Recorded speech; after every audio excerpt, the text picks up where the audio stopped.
तपाईलाई एभरेस्ट नेपालमा हार्दिक स्वागत छ। धन्यवाद। लामो समयको अन्तरालपछि तपाईसँग फेरि अन्तरङ्ग कुराकानी गर्ने अवसर जुट्यो। हामीले यसअघि स्टुडियोमै बहुदलका पञ्चायतका 3 चरणको बारेमा कुराकानी गरेका थियौँ, जुन दर्शकले अत्याधिक रुचाउनु पनि भएको थियो। त्योभन्दा अगाडि पनि मैले तपाईसँग पटक पटक छलफल गरेँ। आज हामी मूलतः मैले पृष्ठभूमिमा उठाएका विषयमा कुरा गर्नेछौँ। सबभन्दा पहिला हामी अदालतको फैसलाबाट आजको कुराकानीलाई शुभारम्भ गरौँ। अदालतले जुन फैसला गर्यो, संसद पुनर्स्थापना गर्छ भने त धेरैले आकलन गरेका थिए, तर त्यहाँ जुन क्लज जोडिएर आयो 28 घण्टाभित्र शेरबहादुर देउवालाई प्रधानमन्त्री नियुक्त गर्नु भन्ने फैसला। तपाईँ एउटा पूर्व मन्त्री, त्यति मात्रै होइन, तपाईँको पिताजीले कानुनमा चाहिँ दखलता राख्नुहुन्थ्यो र उहाँ राजा महेन्द्रको कानुन मन्त्री पनि भइसक्नु भएको व्यक्तित्वको सुपुत्र हुनुहुन्छ। यो अदालतको फैसलालाई तपाईँको लिगेसीले पनि व्याख्या गर्ने, विश्लेषण गर्ने अधिकार दिन्छ। यो अदालतको फैसलालाई तपाईँले कसरी लिनुभएको छ? स्वाभाविक छ, अस्वाभाविक छ, अथवा अरू केही छ? मैले यहाँबाट सुरु गरेँ। ठिक कुरा गर्नुभयो है। यो आजको यो जुन फैसला यो आयो होइन, अब यसले चाहिँ नि भनौँ दूरगामी असर राख्छ। यसका राम्रा नराम्रा दुईटै पक्ष छन्, तर मैले समष्टिगत रूपमा हेर्दाखेरि चाहिँ नि यसले आफ्नो अधिकार क्षेत्र नागेर गरेको काम। अब यसमा म व्याख्या गरौँ, राम्रै कुरो गरौँ न। अब पहिलो त यसले यो जुन ओली विद्याको चाहिँ नि त्यो अराजक एउटा चाहिँ नि शासन थियो भनौँ न, अराजकै थियो मान्नुपर्छ। चुनिएर आएको हो, बहुमतको झन्डै 2/3 प्रधानमन्त्री हो, त्यो सबै आफ्नो ठाउँमा छ होइन। तर त्यो नै बिचमा भत्ताभङ्ग भइसकेको थियो नि त, किनभने साँच्चैको त्यो चाहिँ 2/3 सरकार थिएन क्या। त्यो 2 टाउके सरकार थियो, तल पार्टी केही मिलेका थिएन होइन, सिद्धान्त मिलेका थिएन, कल्चर संस्कृति केही नमिलेका गुटहरू कहाँ 2टा टाउके मिलेर यो चाहिँ रणनीतिक सफलता हासिल गरेको चुनावमा हो है। र त्यसमा चाहिँ नि हाम्रो नेपाली काङ्ग्रेस र नेपाली काङ्ग्रेसका नेता शेरबहादुर रणनीतिक हिसाबले गोज्याङ्ग्रो नै साबित भएर होइन आफ्नो सिट झारेर जम्मा चाहिँ 20वटा सिट जित्न पुगेका हुन्। कुनै बेला एकल बहुमत ल्याएको नेपाली काङ्ग्रेस, ए बाबा, अब बीपीको पालामा त 2/3 अरे छोड्नु चाहिँ त्योबाट झर्दै झर्दै यहाँ आइपुगेको छ। तर यसमा चाहिँ ओलीको र प्रचण्डको सफलता मान्नुपर्छ, रणनीतिक सफलता, सैद्धान्तिक होइन। किन त्यसमा चाहिँ नि अब भन्छ योभन्दा अगाडिको निर्णयले पनि त्यो पार्टी एकता भएको होइन भनेर उसले दियो नि सर्वोच्चले। अब त्यसमा पनि प्रश्न आछ कि चाहिँ माग्दै नमागेको चिज सर्वोच्चले किन दियो भन्ने। अब म भोटरको हिसाबले भन्ने हो भने हो, नमागेका त्यो विपक्षी प्रतिवादीहरू वादीहरूले नमागेका चिज दियो अदालतले, तर म भोटरले चाहिँ भनेको कुरा त आयो नि त्यहाँ है कि यो एउटा पार्टी हुँदै होइन, यो एउटा फ्रड हो होइन। के पार्टी भन्ने कुराको चाहिँ जुन मूलभूत मान्यता के पनि छैन त्यसमा। 2टा टाउके मिलेर मजासँग रणनीतिक सफलता हासिल गरे हुन्। र त्यो पनि के को आधारमा भने मुख्य अर्को विपक्षी पार्टी नेपाली काङ्ग्रेस र त्यसको नेता शेरबहादुरको गोज्याङ्ग्रोपनले होइन। आखिर गएर त्यस्तो चुनावमा ओली र प्रचण्ड मिल्न सक्ने ठाउँमा होइन भरतपुर लगेर दाइजो किनिदिया प्रचण्डलाई, काङ्ग्रेसको अखडा हो त्यो होइन। अब यसले प्रश्न हामी अगाडि जाँदै हुन्छौँ अलिकति, तर यो भनिहाल्नुपर्छ अहिले प्रसङ्ग आएको हुनाले। अब यो शेरबहादुर देउवा आएपछि के हुन्छ भने हामी पछि आउँछौँ, तर कतिवटा अरू भरतपुर अब दाइजो दिने हो त्यसमा हामी पछि आउँला यो समय आयो। त्यसैले कुरा चाहिँ अदालतले कतिपय ठिक गरे, पहिले पनि थियो, अहिले पनि ठिक कुरा गरे। 2-3वटा कुरा गरौँ न। पहिलो कुरो त त्यो फ्लोर टेस्टै नगरिकन होइन यो देउवालाई प्रधानमन्त्री बनाउने भन्ने चाहिँ नि जुन आए यिनीहरूको होइन माधव प्रचण्डहरूको, त्यो फ्लोरमा टेस्ट गराउनु पर्थ्यो हाउसको होइन। त्यो फ्लोर टेस्ट नगराइकन जसरी गए त्यो पनि गल्ती थियो, त्यो ठिक गर्यो अदालतले। दोस्रो कुरो चाहिँ नि व्हिपको कुरामा छ, हेर्नुहोस् यहाँ अलिकति मिश्रित छ कुरा के व्हिपको। अब व्हिप भन्ने कुरो चाहिँ नि यो दलीय व्यवस्थामा त्यसको आफ्नो मूल्य मान्यता हुन्छ। अदालतले अब व्हिप लाग्दैन भन्ने एउटा निर्णय दिएको छ। सौन्दर्यता भनेकै व्हिप हो, सौन्दर्यता होइन, संसदीय व्यवस्थामा होइन होइन त्यो होइन, त्यो त्यसमा फरक छ। यहाँ त्यसको व्हिपलाई विकृत प्रयोग गरेका छन् यिनीहरूले, त्यसैले त्यसमा पनि अङ्कुश लाउनु जरुरी थियो।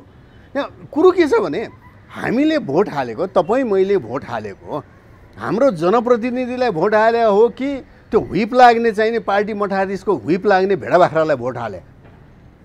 यिनीहरूले के गर्दे भनेदेखि हामीले जनप्रतिनिधि भन्ठानेर हाम्रो चाहिँ वारिस बनाएर पठाएकालाई वास्तवमा यिनको आचरणले के देखायो भनेदेखि यिनी त कुनै एउटा पार्टी मठाधीशको चाहिँ नि पुरै हुइप लाग्ने भेडा बाख्रा रहेछन् भन्ने साबित गरे हो नि। त्यसमा त्यसलाई करेक्सन गर्नुपर्ने थियो क्या। जुन अदालतले एक किसिमले गर्यो तर त्यो ठिक हिसाबले किन गरेन भने त्यो अपूर्ण रह्यो क्या।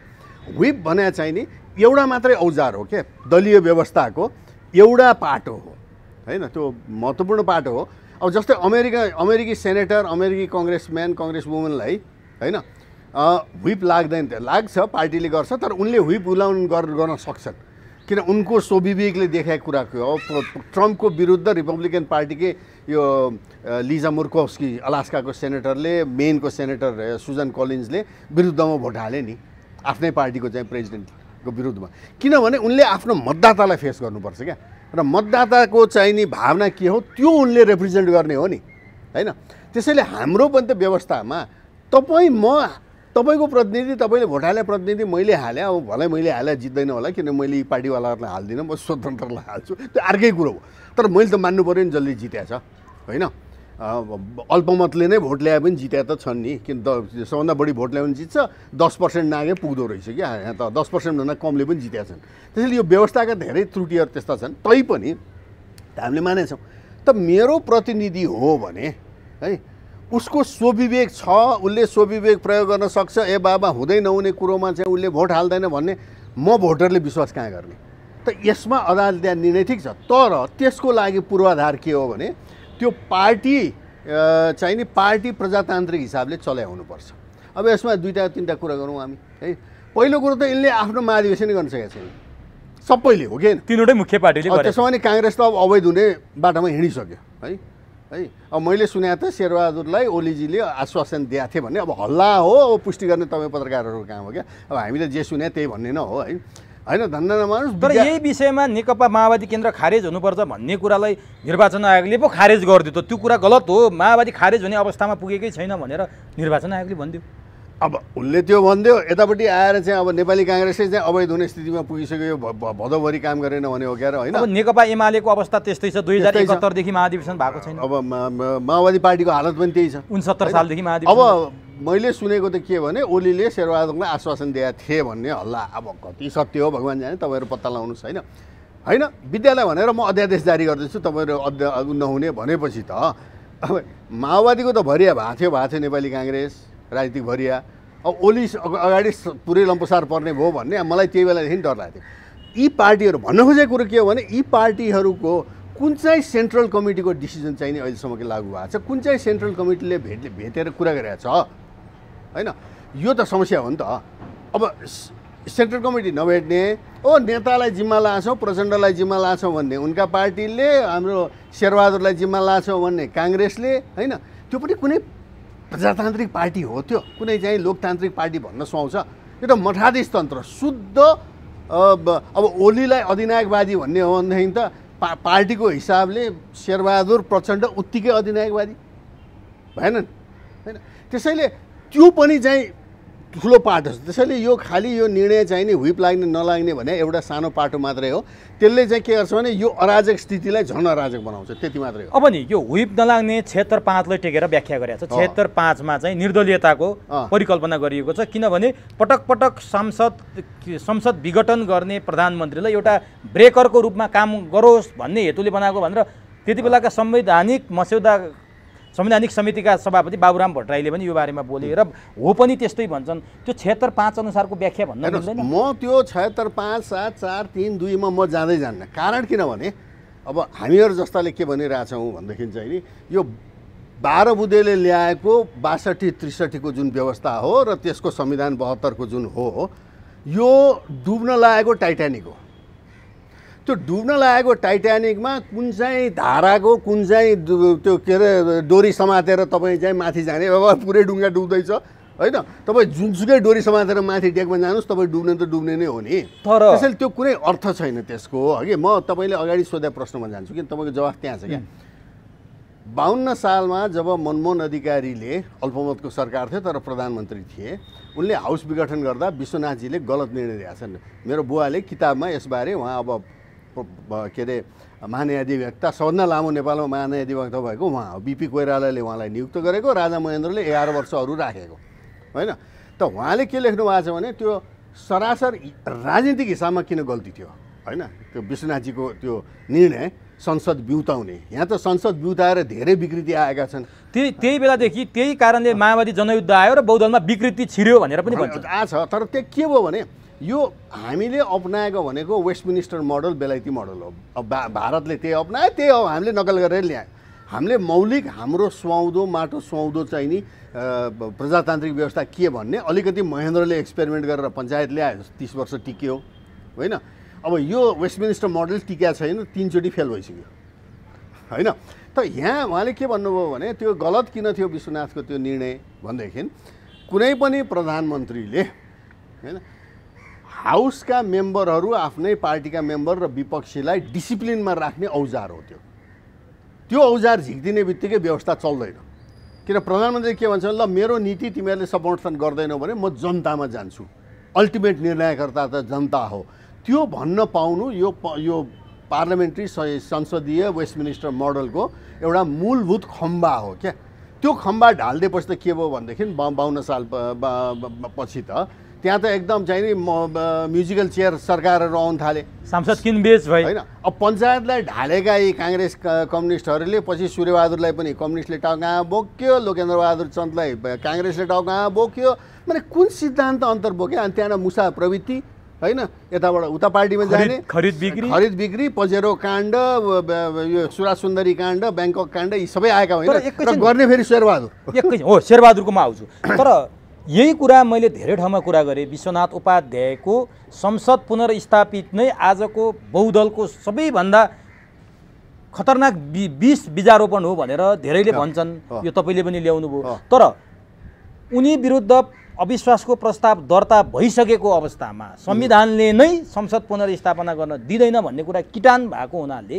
विश्वनाथ उपाध्यायले यो बाहेक अरू गर्न सक्ने उपाय थिएन भनेर भन्नेहरू पनि छन् तिनीहरूलाई के छ तपाईँको जवाब अब यो बालका खाल गर्ने कुराहरू हो हेर्नुहोस् म चाहिँ यो सिद्धान्तमा मात्रै जान्छु अब त्यो वकिलले अब त्यो लम्बाइ तन्काई होइन जोडजाड गरेर के गर्ने हो त्यतापट्टि नजाउँ के सिद्धान्तमा जाउँ न तपाईँले एउटा प्रधानमन्त्री जसले संसद माने सरकार संसद सबै चलाउनलाई हाउसलाई डिसिप्लिनमा राख्न सक्ने एउटा औजार मुख्य औजार त्यो पनि कसलाई अपिल गर्ने भने सार्वभौम जनतालाई अपिल गरेर म त्यहाँ जान्छु यदि म ठिक होइन भने जनताले मलाई फाल्छ चुनावमा भन्ने औजारै तपाईँले काट्दिएपछि त के हो भने अन्त कसैप्रति जिम्मेवार भएन पजेरो काण्ड सुरा सुन्दरी काण्ड म्युजिकल चेयर काण्ड सिद्धान्तै नमिलेका पार्टीहरू मिलेर चाहिँ नि लुटकाण्ड जे पनि गर्ने हुने भयो त यहाँ हेर्नुहोस् न त्यो एउटा संसद पुनर्स्थापनको त्यो दुर्भाग्य खेल त्यही बेला भा हो होइन त्यो बेला चाहिँ नि अब यो माओवादी जनयुद्धको भनौँ न एउटा कारक पनि त त्यही हो नि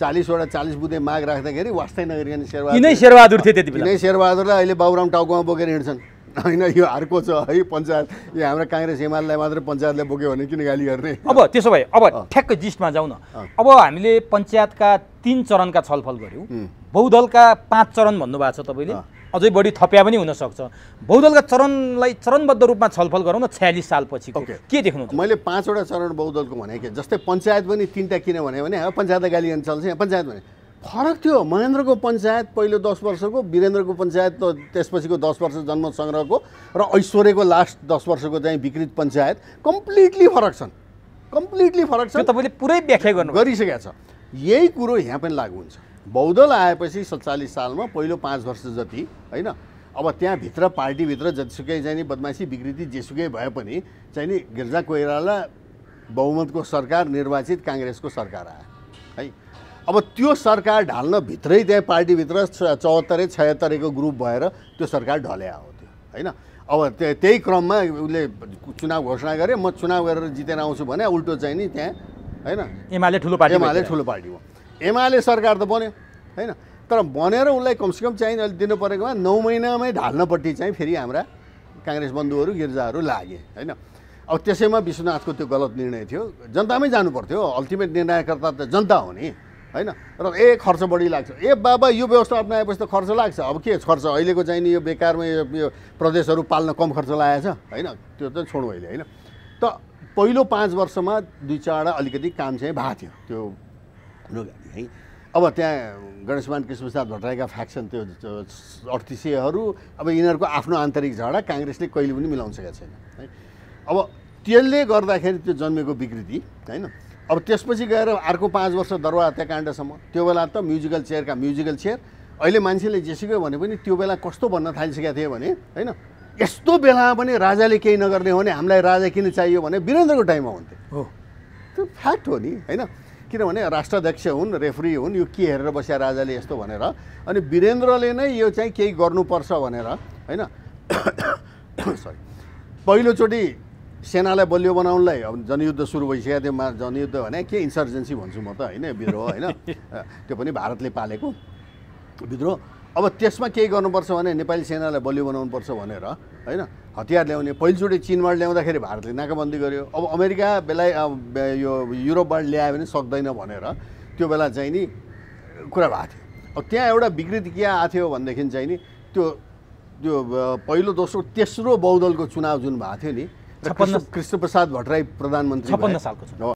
त्यो प्रधानमन्त्री किन भयो भने अब कृष्णप्रसाद भट्टराईको नेतृत्वमा यो 74, 76 एक हुन्छन् भने गिर्जा आफैले भनेर अनि फेरि बहुमत दिएको के नेपाली जनताले होइन। अब मलाई भन्नुहोस्, मैले काङ्ग्रेसीहरूसित म भूतपूर्व काङ्ग्रेसी भोटर भएको कारणमध्ये एउटा त्यो हो होइन। म काङ्ग्रेसी भूतपूर्व भोटर हो, म काङ्ग्रेसी त होइन, म कुनै पार्टीमा छैन, त्यो थाहा छ तपाईँलाई है। यो किनभने त्यसरी बहुमत पाएको प्रधानमन्त्रीलाई होइन तपाईँले कति 9 महिनाभित्रै नै चाहिँ किन निकाले? नेपाली काङ्ग्रेसले जवाफ त दिनु पऱ्यो नि। कृष्णप्रसाद भट्टराईले के अपराध गरेका थिए होइन कि उनलाई चाहिँ त्यति अनसेरेमोनियसली चाहिँ नि निकालेर गिर्जा कोइराला आए? काङ्ग्रेसी बन्धुहरूले आजसम्म जवाफ दिएको छैनन् होइन। र यो जवाफ उनीहरूले आफ्नो पार्टीभित्र पनि दिन नसकुन्जेलसम्म यो काङ्ग्रेस कतै जाँदैन भने मैले त्यही बेला चाहिँ भनेको थिएँ है। अब कुरो के रहेछ भने उही हतियार खरिदको चाहिँ अब राजाले नै खरिद गर्ने गऱ्यो भने कमिसन चाहिँ दरबारले खाला भनेर यो गिर्जाको शिवजीको तेस्रो नेत्र खुल्या मात्रै हो भन्ने यो मैले नेपाल साप्ताहिकमा लेखेको पनि छु यो कुरो है। अच्छा, अब त्यसपछि चाहिँ दरबार हत्याकाण्ड भयो, त्यसपछि चाहिँ नि गिर्जा नै प्रधानमन्त्री थिए, उनको विरुद्धमा अनेक ढुङ्गासुङ्गा मुभ होइन। त्यसपछि फेरि शेरबहादुर आए होइन। अब हेर्नुहोस्, यहाँ अहिले यो भन्नुपर्ने एउटा कुरा छ, यो अर्को यो चाहिँ नि तेस्रो चाहिँ नि अध्याय बहुदल है। बहुदलको तेस्रो बहुदलमा के भयो भने यो अब अङ्ग्रेजी उसबाट कुरा गरौँ, म नेपालीको चाहिँ अब म अहिले सम्झिन्न होइन। जब दरबार हत्याकाण्ड भयो होइन 2001मा होइन, नेपालको 2001मा भनौँ, 2001मा सन् 2001मा, सन् 2002मा शेरबहादुर बहुमतको प्रधानमन्त्री छन् नेपाली काङ्ग्रेसको। गिर्जाले अब अप्रिय भयो, गिर्जा ज्यादै भने आफै हटे, काङ्ग्रेसको भित्र आफ्नो शेरबहादुर प्रधानमन्त्री भएको छन्। राजाले केही गरेका छैन ज्ञानेन्द्रले होइन, शेरबहादुरै प्रधानमन्त्री छन्। जुन 2002मा एसडी मुनिले प्रश्न लेखा छन्, त्यो पनि कहाँ लेखा छन् भने केम्ब्रिज युनिभर्सिटीबाट प्रकाशित पुस्तक भारत र नेपालको लागि क्यानेडियन राजदूत, पछि जो युएन युनिभर्सिटीको चाहिँ रेक्टर भए डेभिड मालोन, उनले सम्पादन गरेको किताबमा भारतका प्राध्यापक पछि राजदूत भएका व्यक्तिले प्रश्न के लेखा छन् भने सन् 2002 जुनमा शेरबहादुर प्रधानमन्त्री छ, राजाले केही गरेको छैन, भारतले राज संस्था उन्मूलन गर्ने निर्णय गरिसकेका थियो। पढ्नुहोस्, लेखेकै छ त्यो है। अब मेरो प्रश्न यहाँ के आयो भने यो त शेरबहादुर नेपाली काङ्ग्रेस बहुमत हुँदा एमाले प्रतिपक्षमा बस्दा होइन माओवादी जनयुद्ध चर्किरहेको बेलामा भारतले निर्णय गरेर रहेछ, राजा ज्ञानेन्द्रले कुनै चाहिँ सत्ता लिने के गर्न त गरेको छैन भनेपछि राजा ज्ञानेन्द्रलाई जज गर्दाखेरि त यो पनि त जज गर्नु पऱ्यो। उसले पनि त पायो होला नि सुक्यो, अब राजा छ बसिया छ, मलाई निकाल्न आयो भारतले भन्ने त बुझिया छ होइन। त्यस्तो बेलामा शेरबहादुरले लाई हटाउन गिर्जा कोइराला लागे होइन, र शेरबहादुर चाहिँ के भने गिर्जा कोइरालाले हटाउन लायो भनेर उसले संसद भङ्ग गरे। यो कुरा राजा हटाउँदैछ भारतले भन्ने शेरबहादुर र गिर्जा कोइरालालाई दुवैलाई थाहा थियो? सोध्नुहोस् तिनलाई, त्यति पनि थाहा छैन भने त्यस्ता गोजाङ्गिरा किन प्रधानमन्त्री भएका? मेरो देशको प्रधानमन्त्री हुन लायक मान्छे छैनन् तिनी, मेरो प्रश्न है। किनभने अब एसडी मुनिले त्यति, म त त्यही के अरे यो प्रधानमन्त्रीको चाहिँ नि कार्यकक्षमा थिएँ यो सुन्दाखेरि भन्ने जस्तो समेत लेखा छन् त्यहाँ। प्रश्न छ त्यो पढ्नुहोस् न, त्यहाँ लेखा छन्, त्यो फुटनोटमा टन्नाटन छ यो है। अब यति भएपछि गिर्जा कोइराला प्रश्न किन उठ्छ भने शेरबहादुरलाई हटाउनुपट्टि किन लाग्यो त फेरि गिर्जा कोइराला? बहुमतको गभर्मेन्ट छ, सबै छ। अब त्यो सनको सबै पाइसकेपछि शेरबहादुरले गएर हाउस डिजल्भ गरिदिए होइन। ज्ञानेन्द्रले खेलाए भन्ने चाहिँ नि अनेक नचाहिँ छन् नि अहिले, अब कसले लेखे रे, अब कसले स्मरण लेखे, छोड्नुहोस् यो कुरो होइन। ए बाबा, एउटा ठुलो पार्टी सबभन्दा नेपालको पुरानो पार्टीको बहुमत सरकार भएको प्रधानमन्त्रीलाई ज्ञानेन्द्रले खेलाउन सक्छ भने कस्तो मान्छेलाई तपाईँले प्रधानमन्त्री बनाएर पार्टी अध्यक्ष बनायो भन्ने प्रश्न आगि आएन अगाडि होइन। र यहाँ यो पनि मान्छेलाई मैले प्रश्न गर्नुपर्छ धेरैलाई क्या होइन। एउटै मान्छेले दुई थरी कुरा गर्छन् हेर्नुहोस्, ज्ञानेन्द्रको बुद्धि छैन, ज्ञानेन्द्रले के गर्न चाहिँ त्यस्तो बुद्धि नभएको रहेछ त्यसैले यो राजा गयो भन्ने पनि छन् होइन। ज्ञानेन्द्र यति चतुर कि चाहिँ नि त्यत्रो निर्वाचित प्रधानमन्त्रीलाई मुसु खेला जस्तो खेलाउनु पनि सक्दो रहेछ। दुईटा स्कुलिङ अब होइन, एउटै मान्छेले दुईवटा कुरो गर्छ क्या त्यसरी। काङ्ग्रेसी बन्धुहरूसँग कुरो गर्नुहोस् न, ज्ञानेन्द्रको बुद्धि छैन पनि भन्ने एक थरी होइन। ज्ञानेन्द्रले शेरबहादुरलाई खेलाएर अनि संसद विघटन गराए पनि भन्ने।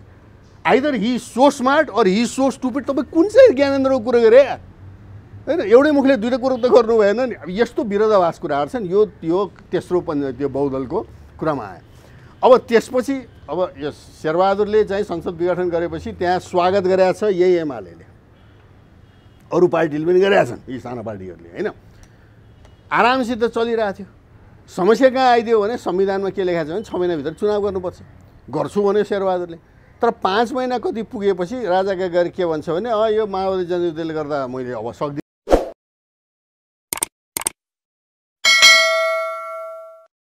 होइन, त्यसैले मेरो कार्यकाल 14 महिना बढाइ बक्सियोस् भन्यो। ज्ञानेन्द्रले यदि त्यो मानेर बढाएको भएदेखि एमाले सडकमा चाहिँ नि रेलिङ भाँचेर रगत बगाउनेवाला थियो हो कि होइन।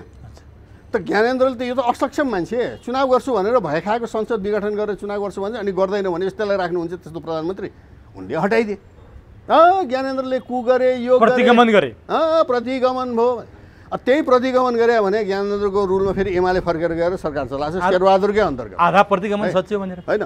त्यसैले त्यो अब त्यो यो पिरियड चाहिँ ज्ञानेन्द्रको यो तेस्रो पिरियड चाहिँ नि सन् 2005 सम्ममा होइन, 62-63 सम्ममा यो यस्ता बहुलटी कामहरू भएको छन् र दोष चाहिँ बेकारमा राजामाथि थुपारेर चोखो भएर यिनीहरू अहिलेसम्म हिँडेका थिए। यो पर्दाफास। तर अलिकति त्यहाँनिरको कुरा गरौँ न, राजामा निरङ्कुश शासन चलाउने एउटा त्यो प्रकारको इच्छा आकाङ्क्षा त देखिन्छ नि। अब इच्छा कसको के थियो, अब यिनका चाहिँ निरङ्कुश चलाउने देखिएन यहाँ, त्यो छोड्नु होइन। डेट एक्सपायर भएका तुलसी गिरी र कृतिनिधि विष्टहरूलाई बोक्नुपर्ने जरुरी चाहिँ के थियो ज्ञानेन्द्र? त्यो थिएन होला, उसले अरू मान्छे चिनेकै थिएन। ऊ राजा हुन्छु भनेर महेन्द्र जस्तो चाहिँ नि दुई वर्षसम्म चाहिँ पूर्वी नेपाल घुमेर हरेक गाउँ गाउँमा को छ भनेर हिँड्या मान्छे त होइन नि। ऊ आफ्नो किङ महेन्द्र ट्रस्ट वातावरण चलाएर आरामसित बस्या मान्छेले ऊ मान्छे जसलाई चिनेको छ, जसलाई विश्वास गर्छ उसले ल्याउँछ। त्यहाँनिर चाहिँ अलिकति प्रश्न उठ्या हो होइन। प्रश्न उठ्न भने त्यो पनि बेकारको कुरो हो क्या। उसले ल्याउने भने त उसको शासन ऊ जिम्मेवार हो नि होइन। आखिर तुलसीगिरी जिम्मेवार होइन, कृतिनिधि होइन, तिनवटा आदेश पालक मात्रै हुन् नि होइन। उसले विश्वास गर्छ उसलाई ल्याउने हो। अब यो तेस्रो भागको बहुदलको कुरा यो भयो होइन। अब यो चरणमा चाहिँ नि अनि चाहिँ यसमा भारतले पनि अब 2002मै गरिसक्यो, 2005मा आउन्जेलसम्ममा चाहिँ नि यी सब पार्टीलाई 12 बुधे गरायो, लम्पसार पार्यो, ढोगायो, खुट्टा मुगलाइन साउले गर्नु गर्यो होइन। त्यसमा युरोपियन युनियन पनि आयो र सबभन्दा भुल्न नहुने कुरो चाहिँ नि अहिले अफगानिस्तानको कुरा आइरहेको छ नि। यो बडो मजाको कुरो छ कि अहिले हेर्नु, यो भन्नुपर्ने जो बाइडेनको कुरा होइन। अहिलेको जुन अफगानिस्तानबाट अमेरिका चाहिँ भाग्दैछ नि, हो अबको पुस्ताले अफगानिस्तानमा लड्नु पर्दैन, ज्यान फाल्नु पर्दैन। त्यो कुरो होइन। राजा ज्ञानेन्द्र जानुमा त्यसलाई पाखा लाउनुमा यो अफगानिस्तानको पनि भूमिका छ। कसरी? किनभने सन् 2005मा 62-63 को चाहिँ ठ्याक्क आन्दोलनको टाइमको हो यो। त्यो बेला सार्क समिट भयो नोभेम्बर 2005मा ढाकामा। त्यो ढाकाको समिटमा भारतले अचानक अफगानिस्तानलाई सदस्य बनाउने भनेर ल्यायो। राजा ज्ञानेन्द्रलाई त्यो कुरो चित्त बुझेन र उनले पाकिस्तानको शौकत अजीज प्रधानमन्त्री थिए क्या, र त्यसपछि मनमोहन सिंहसँग कुरा गरे होइन। यो ठिक भएन किनभने अफगानिस्तान हो महाभारतको टाइमदेखि गान्धारको हुन्, हाम्रो त त्यो दक्षिण एसियाकै भाग हो, त्यो मान्दछु भन्ने है राजाको भनाइ थियो। तर अहिले त्यो एउटा अक्युपाइड कन्ट्री हो। विदेशी सेना, अमेरिकी सेना, नेटो सेना बसेर शासन चलाएको देशलाई सार्कमा भित्राउनु भने त यो सार्कको हाम्रो नन अलाइन नेचर सेचर त खतम हुन्छ। यो त राम्रो काम होइन भन्दाखेरि मनमोहन सिंह यति अमेरिकाप्रति लम्पसार भएका रहेछन् कि उनले चाहिँ नि त्यही गर्छु भने राजाले त्यो विरोध गरे बापत यहाँ अमेरिकी राजदूत मोरियार्टीले स्टेटमेन्ट दिएको छ। त्यो बेला राजा बाहिरै छन्। सार्कको त्यो समिट सकेपछि ढाकाबाट उनी मोरोक्को गएर छुट्टीको लागि क्रुगर नेसनल पार्क साउथ अफ्रिकामा गएका छन्। वातावरणको काम गर्ने यहाँ नेपालमा पनि के अन्नपूर्ण कन्जर्भेसन सबै उनकै देन हो होइन। त्यो बेलामा मोरियार्टीले यहाँ के स्टेटमेन्ट दिएको छ भने किन अमेरिकी नीतिको त विरोध हो, राजाले विरोध गरे भन्ने कुरा आयो। इन्डिया त विरोधी थिँदै थियो होइन सन् 2002देखि नै। त त्यो बेलासम्म अमेरिकनले चाहिँ नि राजालाई ठिकै चाहिन्छ भन्ने थियो। जब राजाले अफगानिस्तानको विरोध गरे है, मोरियार्टीले स्टेटमेन्ट दिएको छ, he will have to go out of Nepal hanging on the tail of a helicopter भनेको छ। एउटा राजदूतले भन्नै नहुने राजालाई हेड अफ स्टेट, आफू राजदूत भएर आएको देशको हेड अफ स्टेटलाई त्यस्तो स्टेटमेन्ट दिनुहुन्छ है, दिए। अब हामी राजावादीहरूले हाँस्ने अमेरिकापट्टि हेरेर के छ भने अहिले हेलिकप्टरको त्यो पुच्छर समातेर अहिले भाग्ने को अफगानिस्तानबाट। राजा ज्ञानेन्द्र त आरामसित बसिरहेछन् नेपालमा होइन, हेलिकप्टरको त्यो पुच्छर समातेर चाहिँ नेपालबाट भाग्नु परेको छैन उनलाई, यहीँ बस्छु भने उनले होइन। तर अमेरिका त त्यही अफगानिस्तानबाट पुच्छर समातेर भाग्नु पऱ्यो। र भारतको हालत अहिले होइन अफगानिस्तानको केसमा हेर्नुहोस् त, न यता न उता कान्दाहारबाट उसले आफ्नो डिप्लोमेटिक मिसनै निकालेर राखिसक्यो अहिले होइन। भनेपछि त राजालाई हटाउने एउटा चाहिँ नि मुख्य अमेरिकी कारण भारतको कारण पनि थियो, युरोपियन युनियनको धर्मको कारण थियो होइन, यो धर्म परिवर्तन गराउने, यी सब जेलिएर आएकोमा अब अमेरिका पनि त कति फल्स पोजिसनमा देखियो कि देखेन हो त होइन। त्यसैले यो तेस्रो बहुदलको यो समस्या यहाँ देखियो क्या है। त्यसपछि राजा हटाएपछि होइन 62देखि नयाँ संविधान आउने 10 वर्ष यो चाहिँ चौथो बहुदल हो है। बहुदल भन्ने कि बहुलादल भन्ने कि बहुलट्टी दल भन्ने कि के भन्ने हो, किन यो पिरियडमा यिनले के गरे यो 10 वर्ष? संविधान बनाउनु त बनाउँदै बनाएनन् होइन। 2 वर्षमा संविधान बनाउनु पर्ने चिजमा नसकेर त्यो फेलै हो। त्यसमा संविधान कतै यो शक्ति पृथकीकरणको सिद्धान्त केही नगरिकन यो प्रधान न्यायाधीशलाई ल्याएर चाहिँ सरकार चलाऊ, हामी त असक्षम रहेछौँ, हामी सबै पार्टी निष्पक्ष चुनावै गर्न नसक्ने हामीहरू भनेर कायलनामा चाहिँ नि गरेर खिलराज रेग्मीले ल्याएको हो कि होइन। अब तिनै फेरि अहिले शासनमा छन्, त्यो नबिर्सौँ क्या। हामी असक्षम भनेर कायलनामा गरे त हो नि होइन, खिलराजिफिकेसन गरेर होइन हो। त यो यस्ता यस्ता नचाहिने काम पहिलो नसकेर दोस्रो चुनाव गरेर होइन, त्यो पनि त्यो पिरियडभरि काम नगरेर। तपाईँलाई एउटा कुरो भनौँ, मेरो बुवाले पञ्चायतको संविधान राजा महेन्द्रको लागि लेख्दाखेरि 1 महिनामा लेखेको हो। त्यो 1 महिनामा लेखा संविधान 30 वर्ष चल्यो। कृष्णप्रसाद भट्टराईले 6 महिना लगाएर चाहिँ बनाएको संविधान हो 27 सालको, त्यो आधा समय 15 वर्ष टिक्यो होइन। यिनले चाहिँ 15 वर्ष लगाएर बनाएको संविधान के 10 वर्ष लगाएर बनाएको संविधान 5 वर्ष नटिक्ने भयो, 5 वर्ष पनि नटिक्ने भयो होइन। खैर यो मजाको कुरो एउटा हो, किनभने यसमा अन्तर्निहित विरोधहरू कति रहेछन् भन्ने देखियो होइन। त यिनीहरूले खेलेर खाएर यो 10 वर्षको पिरियडमा यति भ्रष्टाचार गरे, यति यो सर्वदलीय संयन्त्रको नाममा चाहिँ नि लुटेर खाए, र त्यति मात्रै होइन आफ्नै पार्टीको तल्लो तहसम्म भ्रष्टाचार चाहिँ नि संस्थागत गरे होइन, टुप्पीदेखि पाइतलासम्म। अनि भूकम्प आयो, अनि भूकम्प पछिको र चाहिँ त्यो पिरियड अहिले चाहिँ नि सम्म संविधान आउन्जेलसम्म जबरजस्ती अब त संविधान ल्याएन भने जनताले हामीलाई पिट्ने भयो। यिनका कार्यकर्ताले पिटाइ खान थाले नि, त्यो रात वितरण जाँदाखेरि आफ्नो मान्छे दिन थाले। त्यसपछि त भएन भनेर यिनले रातारात संविधान ल्याएका हुन्। अन्तरिम संविधानको व्यवस्था सब गुल्चेर 6 महिनासम्म नेपाली जनतामा छलफल गराउने प्रावधानहरूको भन्ने सबै लात्ता मारेर 2 दिनमा पास गरे होइन। पेज यतिदेखि यति पास है। अब यो त्यसपछि यो संविधान लागू भएपछि यो तेस्रो यो 5औँ चरण आएको हो अहिले, र अहिले जे भइरहेछ यो 5औँ चरणमा रन भइरहेछ। यो 5औँ चरण 72 देखि चाहिँ नि संविधान आयो, यो 5औँ बहुदलको चरण हो है। हरेक चरणमा झन्झन विकृत होइन। पहिलो चरणमा चाहिँ नि बाबा अलिकति काम भएको थियो, यहाँ अलिकति नयाँ व्यवसायहरू खुले, यी नयाँ हवाईजहाजहरू जति आए नि होइन, नयाँ स्कुलहरू जति खुले यहाँ होइन, मान्छेले केटाकेटी दार्जिलिङ पठाउनु त छुट्यो नि त्यो बेला, किन अब त यहाँ त राम्रै स्कुलहरू खुले। पहिलो बहुदलले ल्याएको होइन। त्यहाँ नराम्रो काम पनि भएको छ नि, त्यसको अर्कै समीक्षा होइन। यो जथाभावी निजीकरण गरिदिए, यो अर्का उद्योग कल कारखाना बेच सबै यो बदमासी।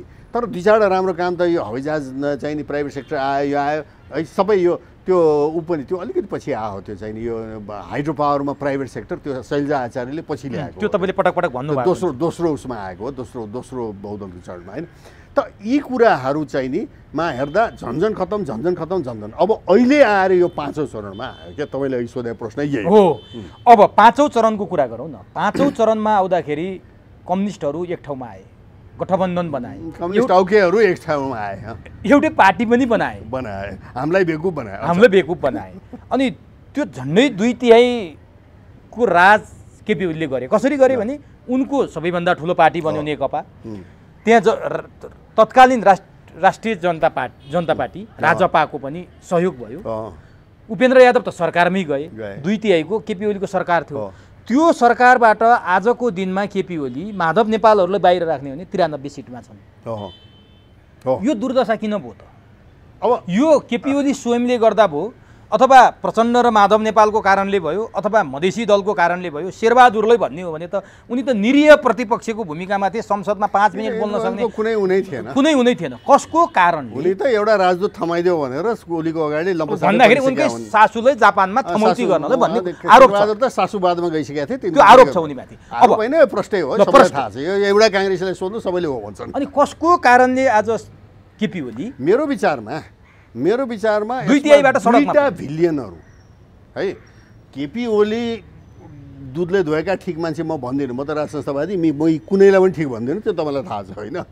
तर पनि best among the bad lot भन्छ नि, यी सबै खराबहरूमध्ये सबैभन्दा राम्रो को भन्दा केपी ओली नै भन्नुपर्छ। हिम्मत छ, मिलाए, चुनाव जिते होइन, यो उनी निर्वाचित अध्यक्ष हुन् एमालेको होइन। अब यहाँ के भइदियो भने 3 वर्ष पुग्दा अब यिनीहरूभित्र के थियो, बिचमा भागभण्डा के गर्ने थियो, 2.5 वर्षपछि उसलाई दिने थियो थिएन, हामीलाई थाहा छैन त्यो कुरा। त्यो हामी भोटर अगाडि आएको कुरो पनि होइन, हामी त एक पार्टी भयौँ भनेर आएका हुन् होइन। त यिनीका भित्रका भागभण्डाका कुरा कस्ता के थिए त्यो वी डोन्ट नो। तर प्रजातान्त्रिक हिसाब पार्लियामेन्ट्री सिस्टम अनुसार छ भने प्राइम मिनिस्टरले चलाउन पाउनुपर्छ, पार्टीले त्यहाँ धेरै दखल गर्न पाउँदैन। पार्टीले सिद्धान्त हेर्ने, यो पार्टीले सिद्धान्त कहिले हेरे होइन, आर्थिक नीति कहिले हेरे होइन, समाजवाद उन्मुख भन्ने बेलगाम चाहिँ नि याराना पुँजीवाद चलाउने, यसमा खै त प्रचण्डको त्यत्रो माओवादी पार्टीले कुनै उ गर्यो, ऊ आफै याराना पुँजीवाद होइन कुमार्गमा केमा हिँड्यो। अब त्यो लामो कथा छ होइन।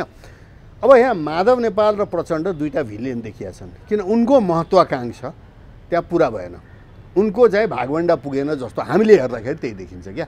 तर कतिपयले के भन्छन् भने ओलीको दम्भ र अहङ्कारका कारण बाबा त्यो ओली राज, ओली तन्त्र, ओलिटिक्स, अझ ओलिटिक्स पनि भनियो, पोलिटिक्समा पी हटाएर ओलिटिक्स भनियो, ओलिगार्की पनि भनियो। यी सबै ओलीको दम्भ र अहङ्कार, ओलीको दम्भ र अहङ्कारले 2/3 सडकमा पुगे नि ओली। अब हामी यहाँ छौँ भन्ने अवस्थामा, बालुवाटारबाट बालकोट जाने अवस्थामा पुगे नि ओली। यो त माधव नेपाल र प्रचण्डको यो चाहिँ यो बहुदलको विकृतिभित्रै म हेर्छु, यो कुनै ठुलो कुरो होइन क्या। अब त्यही गिर्जा कृष्णप्रसाद भट्टराई गणेश मानसिंहको कुरो नमिल्दा 76 र 74 जन्मिए, शेरबहादुरसित कुरो नमिल्दाखेरि गएर चाहिँ नि शेरबहादुरले हाउसै डिजल्भ गरिदिए हो कि होइन। त्यही कुरो यो अहिले कम्युनिस्टहरूमा देखिया मात्रै हो, नयाँ कुरो होइन, इतिहास दोहोरिया छ। त्यही शेरबहादुर चाहिँ नि त्यही विकृतिबाट आएका हुन् नि, काङ्ग्रेसभित्रको विकृतिबाट शेरबहादुर जन्मेर प्रधानमन्त्री भएका हुन् होइन। यो 52 साल मनमोहनलाई हटाएर 52 सालमा प्रधानमन्त्री, अहिले केपीलाई हटाएर काङ्ग्रेसभित्रको विकृतिबाट आएको, दुवैचोटि शेरबहादुर जतिचोटि प्रधानमन्त्री भएको छ त्यही भित्रको विकृतिबाट आयो। अहिले आएर कम्युनिस्टभित्र त्यही विकृति देखियो।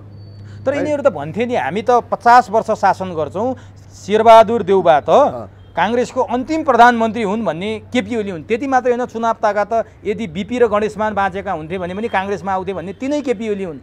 यिनै प्रचण्ड हुन्, 50 वर्ष हामी शासन गर्छौँ, यिनै केपी हुन्, एउटा जेटका 2टा पाइलट हो भन्ने। हेर्नुहोस् त यो दुर्दशा चाहिँ यिनीहरूकै कारणले भएन। शेरबहादुरले त तपाईँले भने जस्तो रणनीति पनि खेल्न सकेनन्, यिनीहरूले कुर्सीबाट ढाल्न पनि, यिनीहरू त लट्री पर्या हो होइन। लट्री मात्रै होइन, यिनलाई त म भन्छु यो त गलपासो पर्यो अब चाहिँ, किनभने जसले यिनलाई नाम दिएर हामी शेरबहादुरलाई चाहिँ बनाउँछौँ भने अदालतमा मुद्दा हाल्यो नि। यहाँ मजा त के छ भने त्यसको मूल पक्ष माधव बाहिरियो। अब हामी गठबन्धन पनि छैन। अनि यहाँ त म आउँछु तपाईँसँग यो विषयमा। तर अब यो मैले भने नि 2/3 त्यो जुन भारी थियो, त्यो भारीले केपी ओलीलाई थिच्या हो अथवा अहङ्कार हो, अथवा अब कम्युनिस्ट भन्ने जुन एउटा ट्रेडमार्क थियो, त्यो कम्युनिस्ट भन्ने ट्रेडमार्क नै केपी ओलीले समाप्त पारिदियो भने के हो त? होइन, समाप्त पार्नेमा केपी ओली माधव र चाहिँ प्रचण्ड तौल्यो भने उत्तिकै जिम्मेवार छन् है।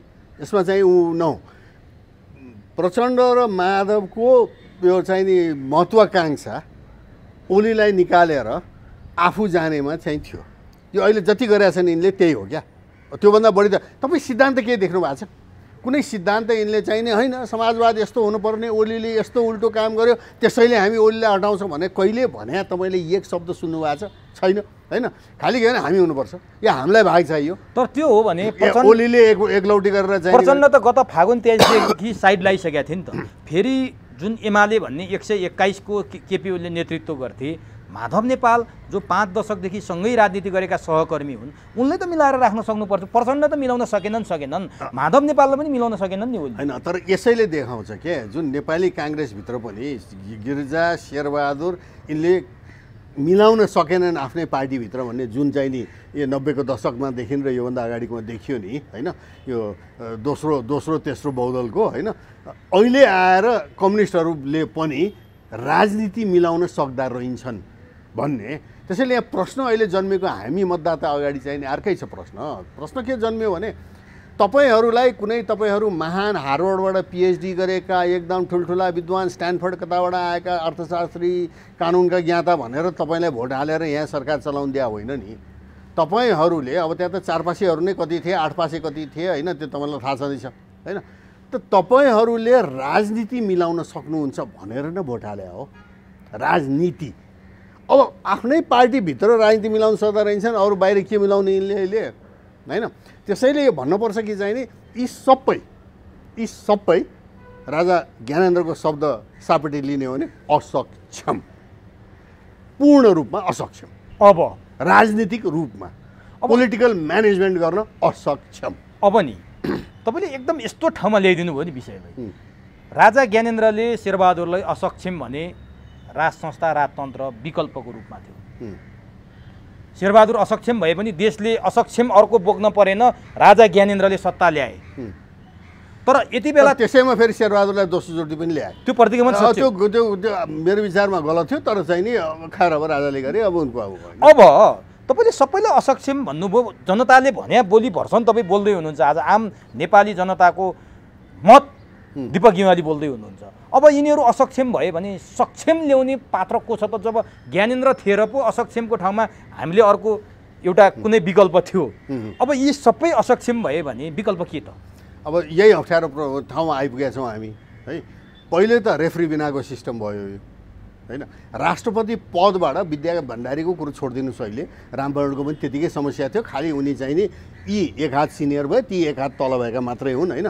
तर पार्टीबाट आएको पार्टीको कार्यकर्ताले राष्ट्रपतिको पद सम्हालेर निष्पक्ष काम गर्न सक्दैन भन्ने अब चाहिँ 10 औँलाले छाप लागेको प्रमाणित भयो कि भएन? अब राजीनामा दिनु पर्दैन राष्ट्रपतिले नैतिकताको आधारमा? नैतिकता भन्ने त यो व्यवस्थामा छ र? नैतिकताको आधारमा त कसले कोही बेला कहिलेदेखि राजीनामा गर्नु पर्थ्यो। नैतिकता भन्ने यहाँ छैन। यो त हामीले यत्रा वर्ष जेल नेल बसेको चाहिँ नि यो ब्याज हो, हामी ब्याज खानु पाउनुपर्छ भने बस्या मात्रै नहुने यिनीहरू। यहाँ नैतिकताको प्रश्नै आउँदैन। नैतिकताको प्रश्न आए त उहिले छोड्थे यिनीहरू सन्यासी भएर कहाँ हिँड्थे होइन। त्यो त्यतापट्टि जाँदै नजाउँ। त्यो नैतिकताको त कुरो गर्नु हो भने त यो ठाउँमा त कस्तो हो भनेदेखि चाहिँ नि यो होइन साधुलाई चाहिँ नि कुनै एउटा चाहिँ नि किन तेरो छोरछोरी छैन भने जस्तो हो। त्यतापट्टि जाँदै नजाउँ। त्यसो भए तपाईँले अब विकल्प के गर्ने भन्ने कुरा अप्ठ्यारो छ भन्नुभयो नि। अब एउटा चुरो कुरोमा आउँ न त। यो 62-63 को आन्दोलन 12 बुँदे समझदारी नै यसको अभिशाप हो भनेर तपाईँहरूले पटक पटक भनिरहनु भएको छ। देखियो पनि त्यस्तो। अर्काले ल्याइदिएको व्यवस्था, अर्काले बोकाइदिएको भारी होइन। भारी बोक्ने प्यादा भरिया भन्नुहोस् यिनीहरू सबै हुन्। त्यसमाथि पनि भारी बोक्ने भित्र पनि त्यो तहगत ऊ रहेछ होइन। माओवादीको राजनीतिको भारी बोकिदिने काङ्ग्रेस भइदियो के सबभन्दा ठुलो पार्टी। यही हो समस्या हो। अब यो भइरहेको बेलामा हिजो यी सबै दलहरू 62-63 को आन्दोलनमा एक ठाउँमा थिए, राजा ज्ञानेन्द्र अर्को कित्तामा थिए, 12 बुँदे गरे, यिनीहरू आए, राजा ज्ञानेन्द्रलाई विदाई गरे। अब कतिपय कम्युनिस्टका नेताले त भन्न थालिसके कि 12 बुँदेमा यो कुरा थिएन, अलि बढी गरेर ज्ञानेन्द्र राजालाई धोका भयो पनि भन्न थाले। हाम्रै पार्टीका बाबुराम र प्रचण्डले हामीलाई थुनाका रहेछन् इन्डियामा भनेर माओवादीकै जिम्मेवार नेताले बोल्न थालिसक्यो। अब भन्नुपर्ने बाँकी केही छैन, नाङ्गो भइसक्यो। आँखामा चस्मा लाउनु पर्दैन, नाङ्गै आँखाले देखिने भइसक्यो। अब मैले यहाँनिर तपाईँसँग जान्न खोजेको कुरो नि 62-63 सालको आन्दोलनमा एउटै कित्तामा थिए।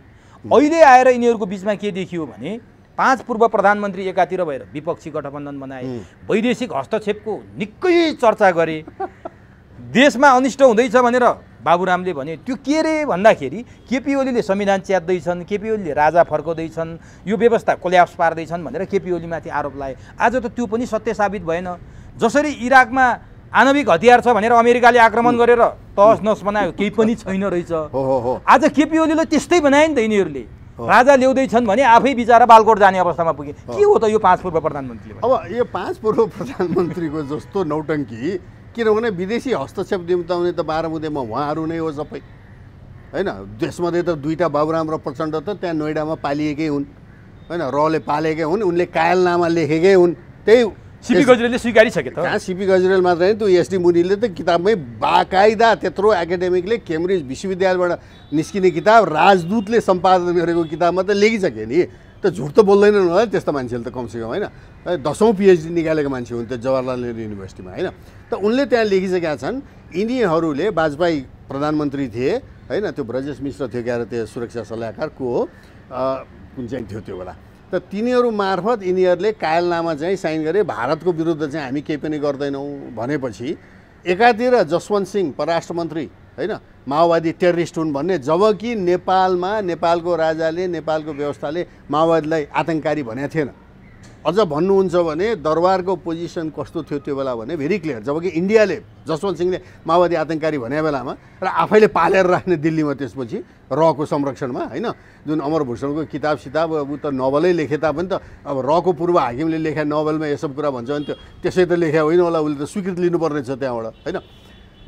त्यहाँ चाहिँ नि दरबारको पोजिसन त्यो बेला भेरी क्लियर थियो। माओवादीहरू आतङ्ककारी तरिकाहरू प्रयोग गरिरहेछन् तर उनीहरू राजनीतिक शक्ति हुन् भनेर दरबारको पोजिसन त भेरी क्लियर थियो होइन।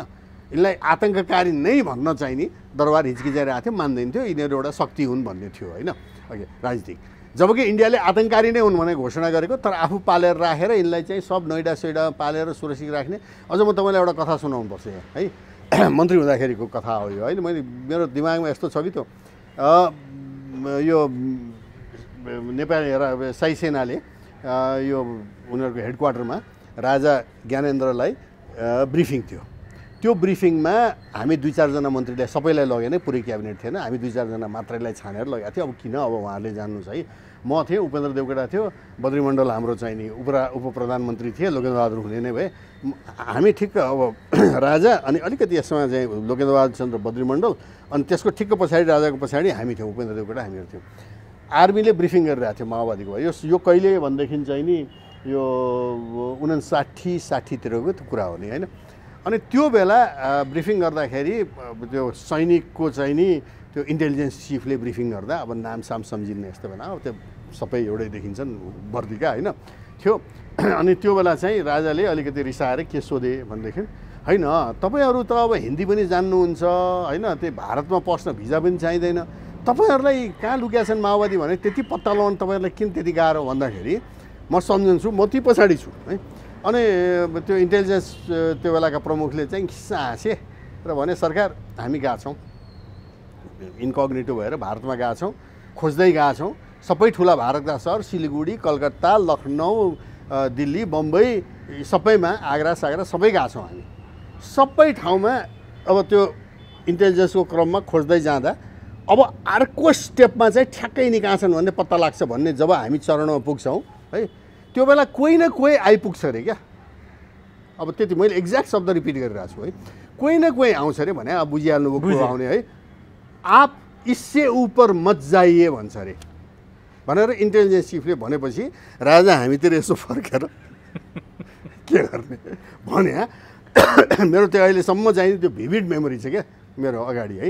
त भनेपछि यिनीहरूले विदेशी हस्तक्षेप निम्ति आयो अरे भन्नु त्यो के सबै नेपालीलाई बेकुफ ठाने? अनि को रहेछन् त प्रचण्ड बाबुराम? अब शुद्ध प्यादा हुन् यिनीहरू, त्यो त शङ्कै छैन नि, अब त नाङ्गो छ नि त।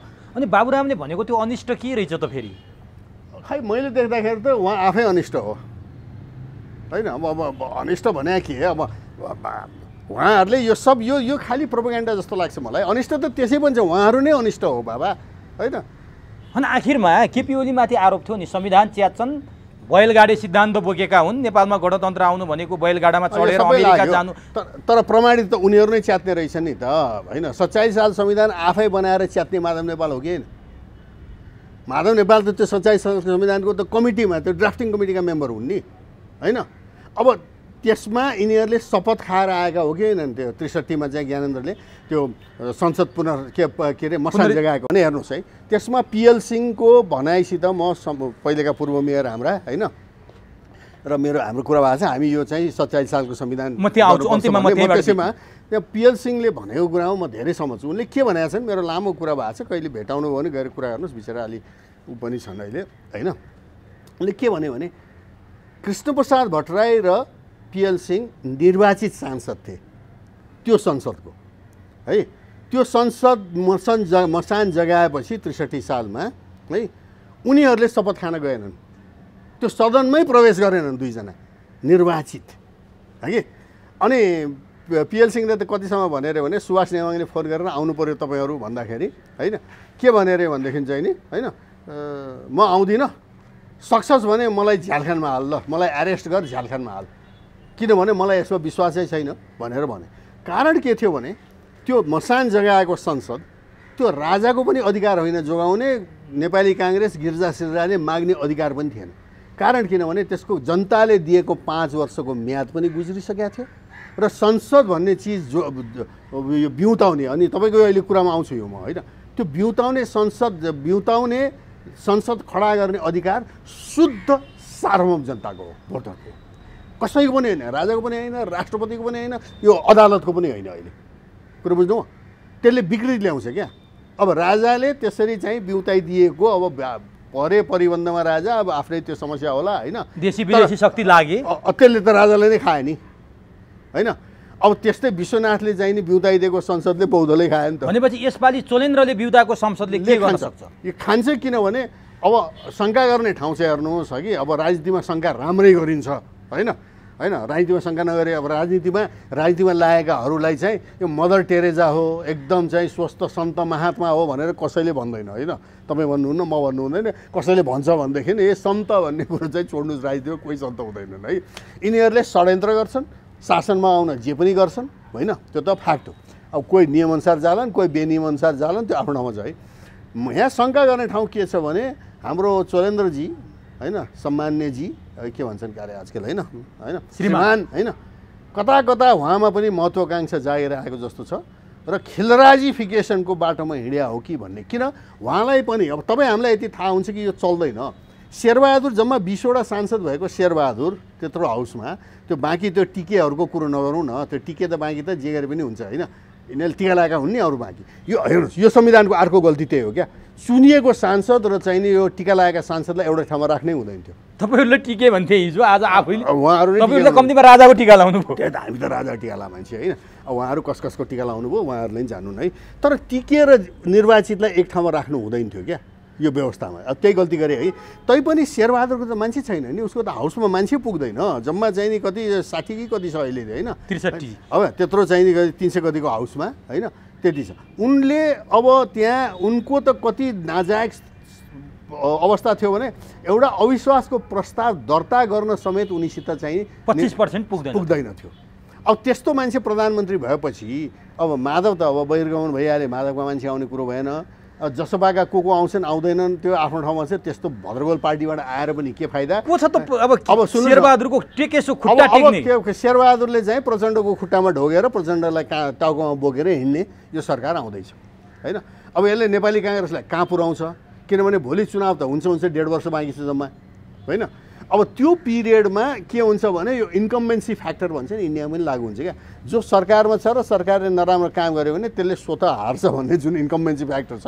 यो नेपाली काङ्ग्रेस त अब यो 20 सिटबाट झारेर भोलि गएर कोही 5 सिटमा झर्न त्यति मात्रै होइन जस्तो भरतपुर दाइजो भन्नुभयो तपाईँले अब कतिवटा दाइजो दिनुपर्छ हेर्नुहोस् कतिवटा दाइजो दिनुपर्छ प्रचण्डको पाउमा खुट्टा ढोकेर चुनाव लड्नुपर्ने अवस्था आयो भने मान्छेहरूले एउटा कल्पना गर्छन् के चिनिया कम्युनिस्ट पार्टी चिनिया पार्टी एउटा कोमिन्ताङ भन्ने पार्टी जुन अहिले त्यहाँ इतिहासमा सीमित छ काङ्ग्रेस पनि नेपालको कोमिन्ताङ बन्छ भनेर भविष्यवाणी गर्नेहरू पनि छन् तपाईँले ठिक छ भन्नु किन भन्ने बेला मान्छे काङ्ग्रेस अब प्रजा परिषद हुन लाग्यो भने ए बाबा प्रजा परिषद त हामीले सम्मान साथ सम्झिन्छौँ क्या तपाईँले नेपाल प्रजा परिषदको कुरो गर्ने हो भने त्यो बेलाको राणाको विरुद्धमा पहिलो पार्टी होइन प्रजातन्त्र ल्याउनुमा त्यत्रो योगदान आज त्यसको नाम निशान छैन तर पनि इतिहासमा हामी चाहिँ नमन गर्छौँ नि काङ्ग्रेसलाई त्यो गर्नेवाला छैन भनेपछि कोमिन्ताङको बाटोमा काङ्ग्रेस एकदम चाहिँ नि तिरस्कृत हुने बाटोमा गएको छ अब शेरबहादुरको इतिहास हेर्नुहुन्छ भने तपाईँ तपाईँले शेरबहादुरको 4 प्रधानमन्त्रीका 4 कालको म तपाईँलाई संक्षिप्तमा भन्छु नयाँ पत्रिकाले आज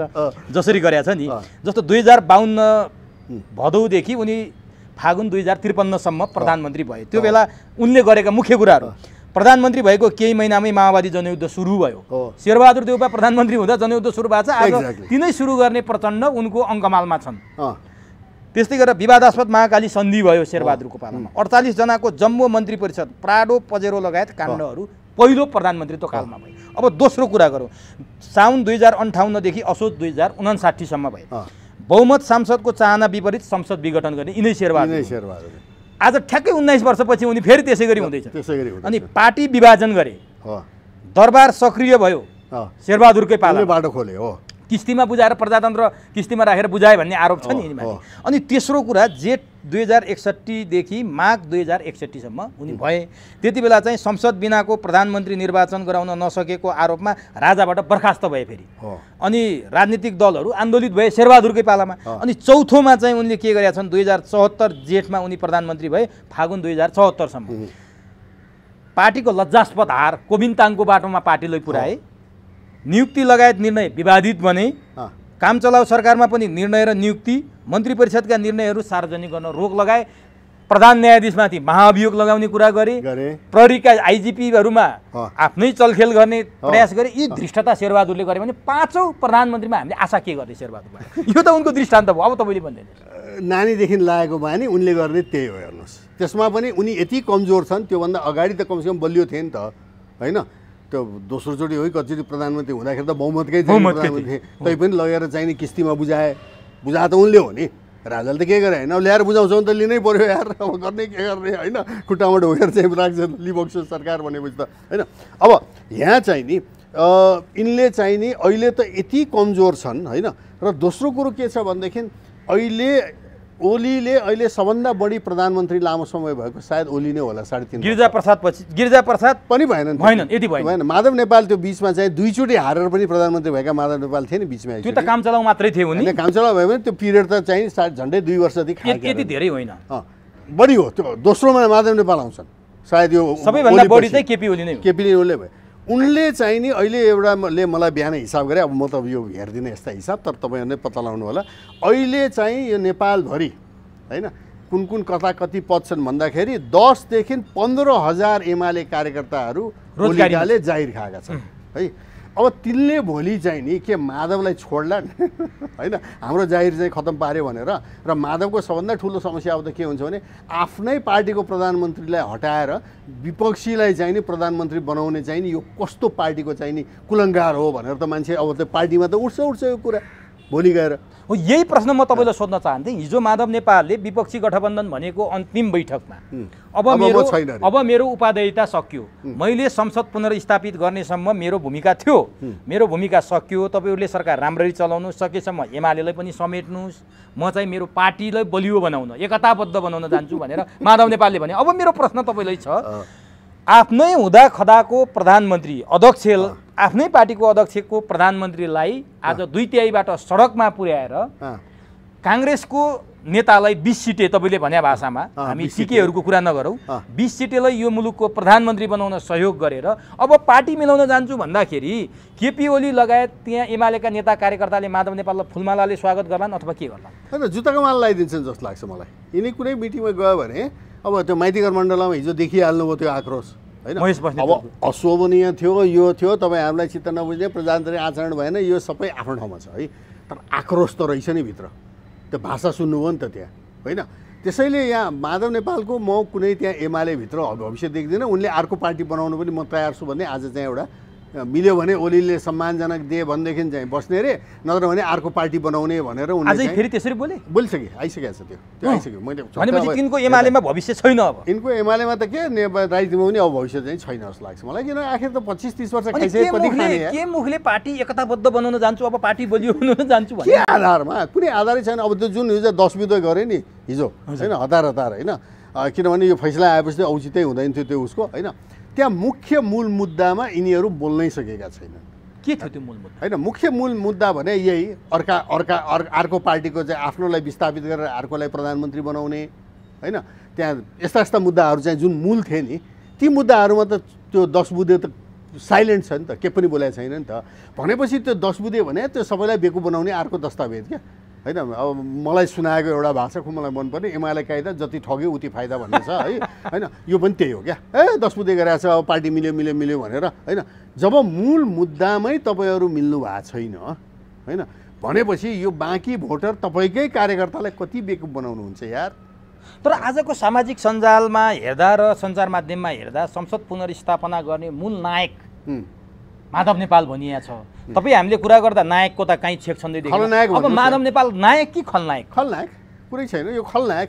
यो त एकदम यो चाहिँ यो भारतमा एकचोटि चाहिँ त्यो बिचमा अब बिजेपी त्यसै राइज भयो होइन किनभने नेपाली यो इन्डियन नेसनल कङ्ग्रेसले पनि चाहिँ नि विकृति गरेको थियो अनेक थियो त्यसपछि जनता दल भन्ने आएको थियो त्यसको झन् चौपट थियो होइन त्यो विकृतिमा कस्तो थियो भने आफ्नै सरकार गिराउने आफ्नै गर्ने भन्ने त्यो विकृति आएपछि अनि पछि फेरि चाहिँ नि काङ्ग्रेसको राइज भयो होइन त्यसले गर्दा इन्दिरा गान्धी फेरि आइन् अनि त्यसपछि गएर फेरि यो चाहिँ नि अब अहिले त भाजपा नै आइसक्यो माथि होइन त्यो त्यसको परिणाम चाहिँ भयानक हुन्छ। त्यसमा पनि यिनीहरू माधव नेपाल भनेका अब झलनाथ भने बिरामी छन् क्या र होइन यिनीहरूको अब उमेरले पनि दिँदैन त्यहाँ पार्टीभित्र यो सङ्घीयता ल्याएकै म केमा भन्छु भने मैले जति अध्ययन गरेँ अहिले गाउँ गाउँ हिँडेको छु अनेक छु होइन बिचमा अध्ययन गर्ने क्रममा आफ्नै अरू किसिमको अध्ययनमा पनि अब गाउँमा गएपछि सोधिन्छ नि होइन यो चाहिँ सर्वदलीय सङ्गठनहरू जुन यिनीहरूले बनाएको थिए यो नागरिकबाट मञ्च भन्ने राम्रै कुरो गरेको थियो कि बिचमा यो 10 वर्षको त्यो यो चौथो बहुदलमा त्यो सबै त्यागेर यो नचाहिने एउटा सङ्घीयता ल्याएर झन् खतम पारेको छ नि त्यो अर्कै कुरो हो त्यो लामो छ कथा।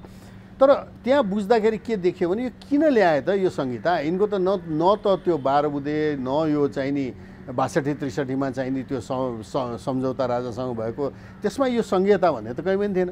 पछि मधेस आन्दोलनद्वारा चाहिँ नि यसलाई स्थापित गराएको हो होइन भारतले नै त्यो त प्रश्न देखियो नि पहिले तराई टुक्राउने एक मधेस एक प्रदेश ए बाबा मधेसमा त त्यत्तिकै चाहिँ नि आफूलाई मधेसी भन्ने बाहेक त त्यत्तिकै जनसङ्ख्या छ नि त त्यहाँहरूको पहाडियाको थारूको जसले मधेस भन्ने मान्दैन होइन 50% बढी त तिनै होला नि अहिले होइन।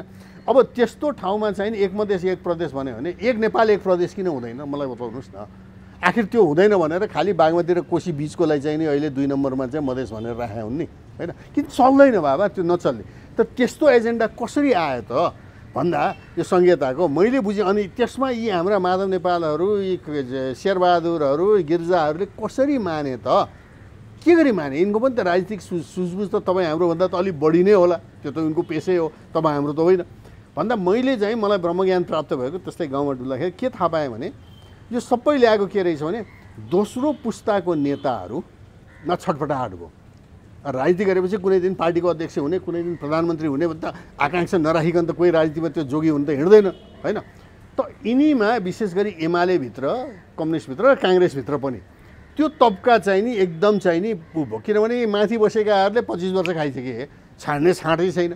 शेरबहादुर यत्रो चाहिँ नि भनौँ गृहमन्त्री 30 वर्षसम्म त यो माथि सत्तामै छन् नि यिनीहरू होइन। शेरबहादुर गृहमन्त्री भएको कहिले पहिलो गिर्जाको क्याबिनेट भयो Madhav Nepal deputy prime minister भएको मनमोहनको गभर्मेन्ट भयो 25 वर्ष त गइसक्यो पछि यिनी नै माथि बसिरहने भने अनि हाम्रो पालो कहिले आउने भन्ने यिनीहरूको चाहिँ त्यो हुन्छ नि त्यो भएको हुनाले ल पख तपाईँ चाहिँ फलान ठाउँको मुख्यमन्त्री मलाई यो केशव स्थापितले भनेको छ यो कुरो है तपाईँ फलान ठाउँको चाहिँ नि पूर्वाधार मन्त्री भनेपछि हामी बेकुफ भएर मख भएर गएर के कामै गर्न सकिँदैन चाहिँ यी भनेर बसेका छौँ रोजगारीका लागि यो यिनीहरूले हामी ट्याक्स पेयरको पैसामा यिनलाई पाल्ने व्यवस्थापन कार्यकर्ता व्यवस्था पाल्ने। अब महत्त्वपूर्ण कुरा म अझ एउटा बाँकी छ तपाईँसँग अर्को एउटा कुरा जोड्न खोजेँ। आज प्रधानमन्त्री केपी शर्मा ओलीले बालुवाटारबाट बिदाई हुनुभन्दा एक दिन अगाडि लगभग 1 घन्टा लामो भाषण गर्नुभयो होला सायद तपाईँ र म कुराकानी गर्ने बेला नि उहाँ भाषणमै गर्दै हुनुहुन्थ्यो तपाईँ आउँदाखेरि अब तपाईँले त्यो राम्रोसँग सुन्नु भएको छ मैले त त्यो त्यति सुन्न पाएको पनि छैन। तर जिस्टमा मैले सुन्दाखेरि जनताको आदेशमा होइन अदालतको परामर्शमा म प्रधानमन्त्रीबाट होइन परमादेशबाट बिदाई हुँदैछु भन्नुभएको छ। प्रधानमन्त्रीको त्यो सम्बोधनलाई तपाईँले कसरी लिनुभयो अन्तिम सम्बोधन प्रधानमन्त्रीको रूपमा यो सम्बोधनलाई तपाईँले कसरी लिनुभयो? प्रधानमन्त्रीले सम्झन लायक काम त केही पनि गर्नु भएन भनेर व्याख्या गर्नेहरू पनि छन्। यो 3 वर्षको समयमा उहाँले सपना देखाउने भन्दा गफ गर्ने भन्दा उखान टुक्का हाल्ने भन्दा अर्को केही पनि गर्नु भएन भन्नेहरू पनि छन्। तपाईँले यो 3 वर्षको कार्यकाल केपी ओलीको र यो सम्बोधनलाई चाहिँ कसरी लिनुभयो? अब यो त होल व्यवस्थै नचल्ने व्यवस्थामा उनी चाहिँ नि जहाजको क्याप्टेन भएर हिँडे र त्यो डुब्ने जहाजको क्याप्टेनले धेरै गर्न सक्दैन भन्ने त त्यो मेरो पुरानो मान्यता। सम्झन लायक त केही पनि छैन नि होइन सम्झन लायक पनि छन् गरेका छन् काम नगरे होइन नि यिनले चीनसित त्यत्रो चाहिने सुरु गरिदियो नि त यिनले यो पहिल्यै कार्यकालमा उसले पारवान सम्झौता होइन पारवान सम्झौता इत्यादि गरे यिनले होइन त्यो सम्झन लायकको त छ किनभने हामी त अब भनौँ न अब कानुनी रूपमा भए पनि अन्तर्राष्ट्रिय कानुनी रूपमा भए पनि भारतसित मात्रै निर्भर त अब छैनौँ भारतले त्यसरी नाकाबन्दी गर्न कानुनी रूपमा अब सक्दैन यो केपी ओलीलाई श्रेय जान्छ यसको कुरामा होइन त्यतापट्टि खोलेको चाहिनेमा त्यस्तै चाहिने उनले अब अरू कुरा छोड्ने हो भने मेरै विषयका उसमा पनि यो अल्झिएर बसेका योजनाहरू जबरजस्ती सञ्चालन चाहिँ गराइदियो अब ठिक गरे बेठिक गरे त्यो आफ्नो ठाउँमा छ है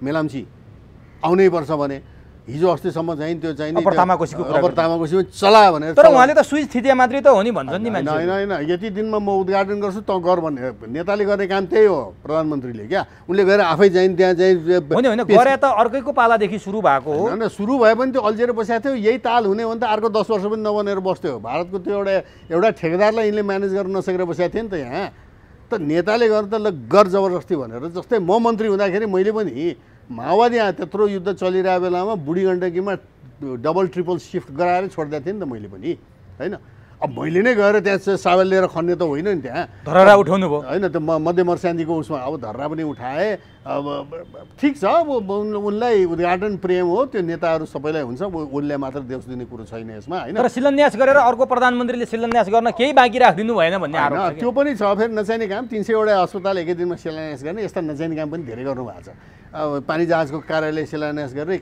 रेलका कार्यालय रेलले उहाँ घुम्टो ओढेर बसिरहेको छ तर 2-4वटा त यसले फोर्स त गरे नि काम त होइन फोर्स गराएर काम चाहिँ त गरायो तर उहाँको कोभिडको सिल्डको पनि त आज एउटा मुख्य कुरा के भनेको छन् भने यतिवटा नम्बरै दिएको छ नि तपाईँ चेक गर्नु होला अब चाहिँ कोभिड चाहिँ नि अनि उसले एउटा व्यङ्ग पनि हानेका छन् अब भोलिदेखि त्यहाँ अब आएको अब हामीले नै ल्याएको कोभिडहरू आउँदैछन् अझ आउँदैछन् कतिवटा भनेर एग्रिमेन्टको कुरा गरेछन् अब भोलि यही कोभिड सिल आयो भनेर भोलि तस्बिर खिचाएर उद्घाटन गर्नेहरू पनि देख्नुहुनेछ भनेर उनले भन्न भ्यायो त्यो है त्यो पनि त्यो कुरो हो त्यो है त्यसैले यिनले सक्ने काम अलिकति राम्रो पनि गरेका छन् नचाहिने प्रचारका काम पनि दुइटै गरेका छन् तर समष्टिगत रूपमा हेर्ने हो भने मलाई भन्नुहुन्छ भने अब आउने देउवाल त झन् त्यति पनि गर्न सक्ला जस्तो मलाई लाग्दैन त्यो डुब्न लागेको टाइटानिक यो 12 बुँदेले जन्माएको यो व्यवस्था यो डुब्न लागेको टाइटानिक हो यो 5औं बहुदल चरणमा होइन र यो डुब्न लागेको टाइटानिकमा चाहिँ नि तपाईँले कुन डोरी समातेर संविधानको यो धारा र त्यो धारा डोरी समातेर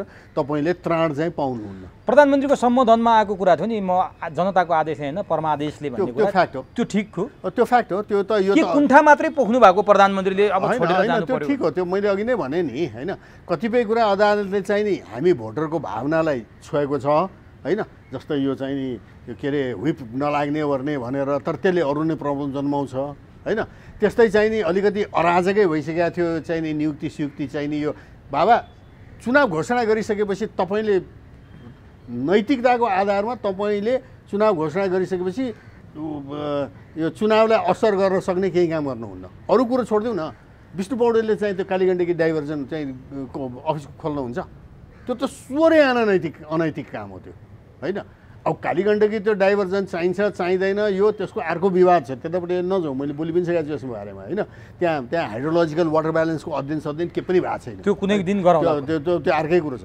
तर चुनाव घोषणा उनले गरे तपाईँले गरे होइन मैले गरे होइन उहाँहरूले नै चुनाव घोषणा गरे त्यो अदालतले ठिक छैन भनिदियो अब चुनाव हुँदैन होला हुन त के 1.5 वर्षमा त हुनैपर्छ होइन तैपनि उहाँहरूले चुनाव घोषणा गरेर चुनावको बेसिक आचार संहिताको नैतिकता पालन गर्नु भएन यस्ता कामले होइन नियुक्ति गर्नु हुँदैन थियो त्यहाँ हो चल्दैन सरकार त्यो चाहिँ 5-4वटा मन्त्री लिएर चल्दैन होला चल्दैन चल्छ पनि किनभने तपाईँ नबिर्सनुहोस् जापानमा जम्मा 10वटा मन्त्रालय छ थाहा छ त्यत्रो राष्ट्र होइन अमेरिकापछि दोस्रो थियो अब चीनले त्यो ओगट्यो मात्रै होइन न अस्तिसम्म त जापान त दोस्रो ठुलो इकोनोमी थियो नि युरोपभन्दा बढीको होइन 10वटा मन्त्रालय चल्दो रहेछ अमेरिकामा पनि त्यही 8-10वटा मात्रै मन्त्रालय छन् है आखिर चल्दो रहेछ नि त त्यहाँ अब शेरबहादुरै हो शेरबहादुर त कीर्तिमान नै राखे नि अरे कीर्तिमान जसरो मन्त्रालय फुटाएका यिनले हुन् नि त उनका दुईटा चाहिँ नि हनुमानहरूलाई चाहिँ मन्त्री बनाउनु पर्यो भनेर ऊर्जा र चाहिँ सिँचाइ बनाएका आवश्यकै थिएन त्यो होइन कुनै त्यसमा प्राविधिक चाहिँ नि कुनै तर्कै छैन त्यसमा मुख्य के भने उनका दुईटा हनुमानलाई चाहिँ मन्त्री बनाउनु पर्यो भनेर फुटाएका अब यो त केपी ओलीको विगतको कुरा गर्यो अब शेरबहादुरको च्यालेन्ज र चुनौती चाहिँ के हुन सक्छन् अब ज्योतिषकै कुरा गर्ने भने 7 पटक प्रधानमन्त्री हुन्छ भनेका मान्छेहरू हाँस्दै पनि सम्भावना पनि देखिन्न थियो अब त्यो पोल्टामा आइसक्यो के शेरबहादुरको अब ज्योतिषले 4 महिना शेरबहादुरलाई अप्ठ्यारो छ भनेर व्याख्या गरे तिनै ज्योतिषले फेरि अब शेरबहादुरको अगाडिका चुनौतीहरू र विश्वासको मत पाएनन् भने माधव नेपालहरूले त त्यो अदालतले सजिलो बनाइदिएको छ, भोट हाल्छन् अथवा हाल्दैनन्, अदालतले सजिलै बनाइदिएको छ। अबको 1 महिनामा शेरबहादुरले विश्वासको मत पाएनन् भने अथवा पाए भने शेरबहादुरका अगाडि देखिएका चुनौतीका पहाडहरू के हुन्?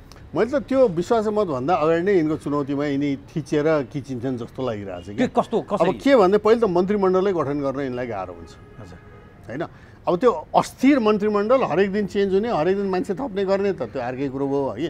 अब यिनको जम्मा 20वटा सिट सांसद छन् त्यहाँ, अनि माथि हाउसको गरेर होइन यिनले मन्त्री बनाउने योग्य मान्छे यिनका मुख्य चाहिँ नि हस्तीहरू चुनाव हारेका छन् होइन।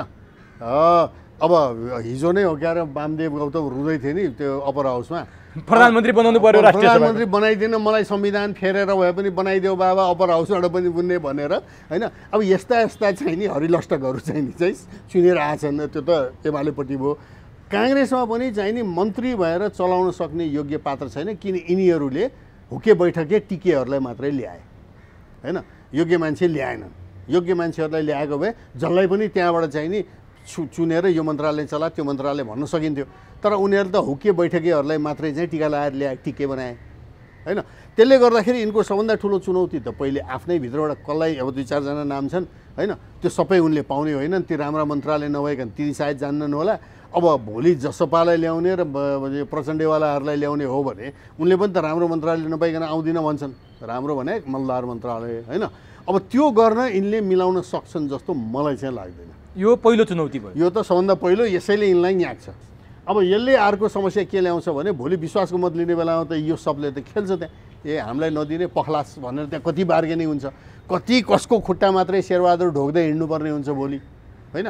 त्यसैले गर्दाखेरि मैले चाहिँ यो विश्वासको मत पायो भने पनि त्यो यति निर्लज्ज ढङ्गले चाहिँ त्यहाँ लेनदेन भएको हुन्छ है कि चाहिँ त्यो भोलि त्यो अनैतिक भएर त्यो चल्नै सक्दैन यो सरकार। पाएनन् भने चाहिँ फेरि मध्यावधि घोषणा हो। अब व्यवस्था अनुसार त त्यही छ क्यारे होइन, चाहिँ नि भएन भने मध्यावधि चाहिँ मध्यावधि त के भने अब आइसक्यो टाइम होइन। अब अर्ली इलेक्सन गर्नै पर्ने। अब अन्तिममा म तपाईँसँग एउटा महत्त्वपूर्ण प्रश्न सोध्छु।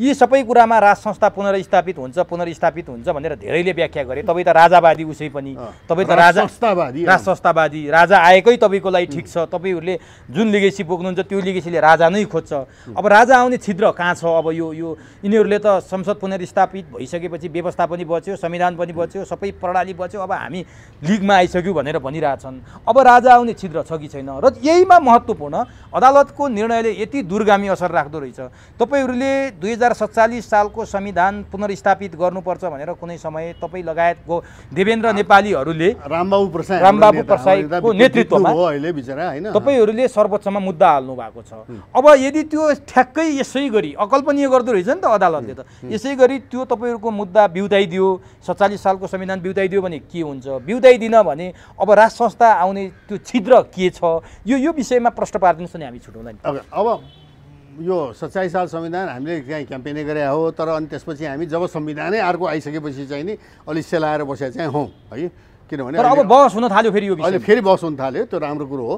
तर हामीले त्यो किन भने हो भने यो जति विकृतिहरू यिनले जति विसङ्गतिहरू जे काम गरे होइन 2063 सालदेखि यो 47 सालको संविधानमै टेकेर त्यसलाई कुल्चिने तोडमोड गरेर गरेका हुन् क्या।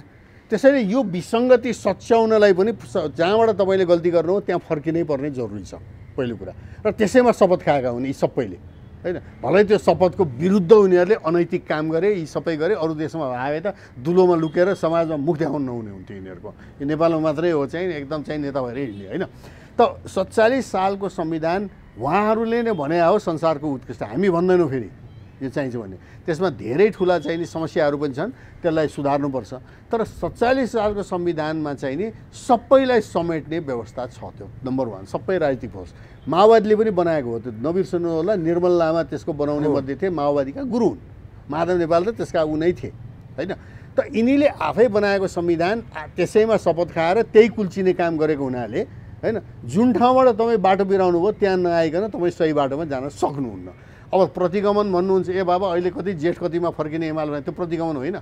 उहाँहरूको भाषामा प्रतिगमन, हाम्रो भाषामा त बुद्धिमानी तपाईँ गल्ती बाटोमा चाहिँ बुझ्न बन्द गल्लीमा छिर्नु भएको छ भने सही बाटोमा आउनु भनेको बुद्धिमानी हो, त्यो प्रतिगमन होइन है। तर यो विकृत वामवादका चाहिँ नि शब्दजालहरू यस्ता छन् कि त्यसले नेपाली मानसिकतालाई गाँज्या छ। ओ प्रतिगमन यो होइन भन्ने है, त्यो बेकार कुरो हो।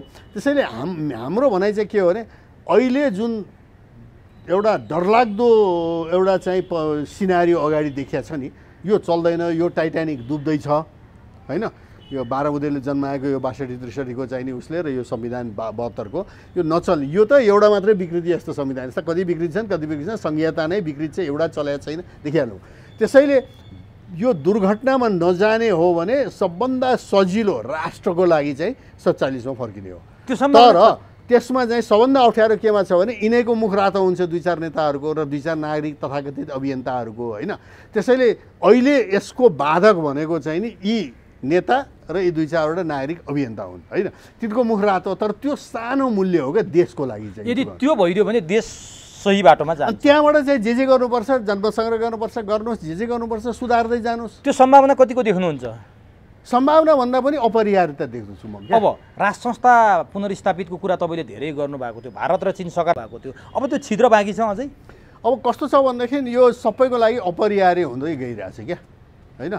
अब त्यसै भारतले पनि अस्ति राजालाई चाहिँ हरिद्वारमा बोलाएको होइन क्या। अब कहिले हुन्छ त, कहिले आउँछ त? अब त्यो त भन्न सकिँदैन, यो तपाईँकै शेरबहादुरकै ज्योतिषीले सोध्नु पर्ला कि यो हामी ज्योतिषी होइनौँ। तर हेर्दाखेरि के भने सबभन्दा कम दुर्घटना हुने बाटो भने यही हो।